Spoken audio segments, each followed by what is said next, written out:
আসসালামু আলাইকুম। আজকে আমি ইলিশ মাছ দিয়ে সিম রান্না করব। আসলে এই রান্নাটা খুবই ভালো লাগে। সিম দিয়ে ইলিশ মাছ, যে কোনো সবজি দিয়ে ইলিশ মাছ দিয়ে রান্না করলে আমার কাছে মনে হয় খুব ভালো লাগে। তো চলেন রান্নাটা শুরু করেছি। প্রথমে আমি কড়াইতে তেল দিয়ে পেঁয়াজ কুচি কাঁচামরিচ কুচি দিয়ে একটু সুন্দর করে ভেজে নেব লাল করে।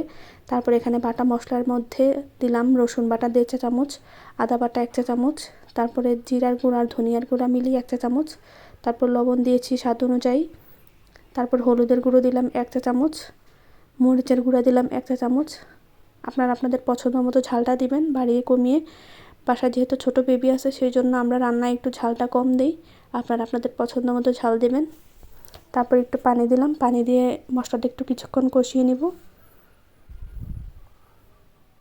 এই তো এখানে বলক চলে আসলে এ পর্যায়ে আমি মাছটা দিয়ে দিলাম। আসলে মাছটা ভেজে না রান্না করে এভাবে কষিয়ে রান্না করলে ভালো লাগে, ইলিশ মাছের স্বাদটা বজায় থাকে। তারপর ঢেকে কিছুক্ষণ উল্টে পাল্টে এটাকে এবার আমি তুলে নেব। মোটামুটি 80% মাছটা হলেই তুলে নেব। তারপরে এখানে আমি কেটে রাখা সবজিগুলো দিয়ে দিলাম, আলু, সিম আর কয়েকটা পেঁয়াজ কলি। তারপর এটাকে মশলার সাথে একটু উল্টে পাল্টে নেব। এরপর এখানে আমি ঢেকে দিলাম, ঢেকে কিছুক্ষণ রান্না করে নিয়েছি। তারপর ঢাকনাটা উঠিয়ে আবার নাড়াচাড়া করে একটু পানি দিয়ে দিব। এখানে যতটুকু পানি লাগবে প্রয়োজন মতো আমি পানি দিয়ে দিলাম।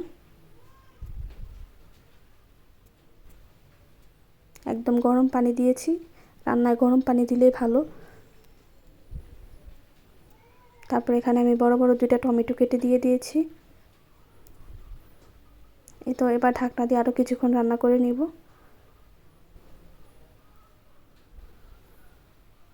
মোটামুটি সেদ্ধ হয়ে আসলে এবার আমি এখানে মাছগুলো দিয়ে দিলাম। মাছগুলো সুন্দর করে বিছিয়ে তারপর আবার ঢেকে দেব কিছুক্ষণের জন্য।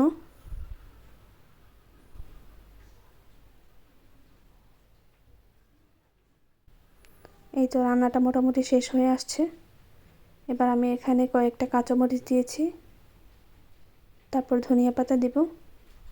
এই তো রান্নাটা শেষ। এবার চুলা থেকে নামিয়ে নিলাম।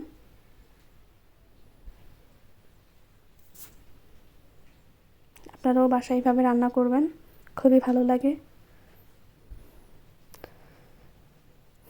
ভিডিওটি ভালো লাগলে লাইক কমেন্ট করে পাশে থাকবেন। ধন্যবাদ।